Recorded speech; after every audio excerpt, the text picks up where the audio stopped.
सभी किसान साथियों को मेरी राम राम। राम राम। किसान साथियों, हमने ग्वार में पिछली बार एक स्प्रे करवाई थी और अपने बीज उपचार भी करवाया था। तो ये हमारे किसान साथी हैं विजय, लुआरू ब्लॉक से जी। और गांव कौन सा है जी? गांव बारवास जी। तो आपने बीज उपचार किया था इसका जी? हाँ जी, बीज। तो हाँ, 1 किलो बीज के आपने कितनी दवाई लगाई थी? 5 ml। 5 ml। तो अभी देखते हैं कि जो जड़ों का विकास है वो कैसा है जी। आप बताओ किसान साथियों। देखो मन्नत तो करवाया जी, मैं तो 100 बड़ा ही करूंगा। और ये पूरा ग्वार देखो जी, आप एक बार दिखाना उस साइड।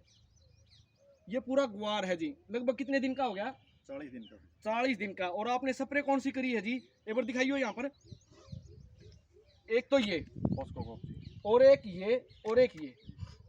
तो किसान साथियों, जैसे हम चर्चा करते हैं, इसमें 8% कॉपर होता है जो अपनी बीमारियों के ऊपर काम करे है। और जो यह प्लांटोमाइसिन है, ये आपकी बीमारी को आगे बढ़ने नहीं देती। और जो हमारे काला काला आता है ना बैक्टीरियल लीफ लाइट, वो ये प्लांटोमाइसिन या फिर कोई स्ट्रेप्टो आती है ना अच्छी कंपनी की, वो आप लीजिए। और जो डोज है वो आप उनसे पूछ लीजिए किसी भी दुकानदार से कि भाई इसकी क्या डोज रहेगी। भाई इससे अच्छी मान लो और भी मिल सकती है आपको, उसका आप करें। और इसकी जो डोज रहेगी वो रहेगी 2 से 2.5 ml प्रति लीटर के हिसाब से। जो ये फोस्फोकोप है इसकी रहेगी 2 से 2.5 ml। और ये मैरिनो है, इसकी भी यही डोज रहेगी। इसमें आपने कै दिन हो गए जी स्प्रे करी? 10 दिन हो गए जी। 10 दिन। तो बगर वगैरह एक बार ये देखो जी, ये 40 दिन का ग्वार है और इसमें बगर स्टार्ट हो चुका है। किसी प्रकार की कोई बीमारी जी? ना, अभी तो कोई नहीं। ये पूरा ग्वार है जी। इसमें कोई एक आधा आप इन पत्ता दिखा हो तो दिखा हो, मान लो हाँ, नॉर्मल। वहाँ बैक्टीरियल लीफ लाइट का, नहीं तो कितने कोई बीमारी दिखी हो आपने। देखो किसान साथियों, इसने बहुत सारे किसान देखेंगे। जो एक्चुअल बात है ना वो आप बताओ। भाई आपने लगा बीमारी है, इसमें बीमारी हुई ना, फिलहाल कोई बढ़िया चल रही है। तो किसान साथियों, एक स्प्रे तो इन तीनों की करनी है।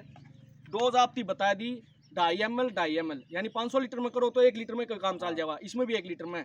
और या ले आप 250 ग्राम, या आप और कोई सी कंपनी की भी ले ना, तो उन दोनों आप दवाई पूछ लियो भाई इसकी डोज कितनी रहेगी। और जो किसान साथी जैसे आप बता रहे थे भाई गहरी बिजाई है आपकी और आपका छिड़कबा है ना, तो उसमें आधे खुडी गाड़ दियो जी।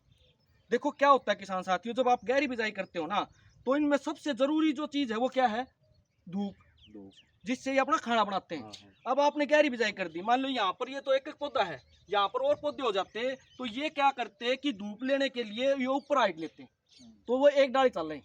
अगर ग्वार या सरसों या अपना कपास कोई भी फसल है, अगर उसमें धूप नहीं मिलेगी ना, तो वो ऊपर न चलेंगे। और ऊपर न चलेंगे तो क्या है? फुटाव नहीं होगा। फुटाव नहीं होगा तो फिर अपने नाज कम होगा।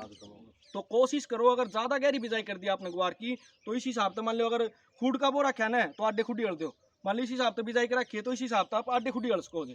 क्योंकि ग्वार का लगभग मान लो 365 भी है ना अपना दौरा, तो 3-4 किलो बीज। और जो प्राइवेट कंपनी का आवन है वो 2-3 किलो बीज काफ़ी रहता है जी। तो आपने छिड़कबा का है तो भी आप कर सको, पर मन बेरा करो को नहीं आप पाटा को नहीं ये है, ये बुफना जाओगा जी, ये है, ये एक डाली चल लगा जो आप इन दिक्कत है। लेकिन आपने जमींदार का है भाई पाटा कौन जी। तो किसान साथियों कोशिश करियो इसने आडे खुडी अलग कीजिए।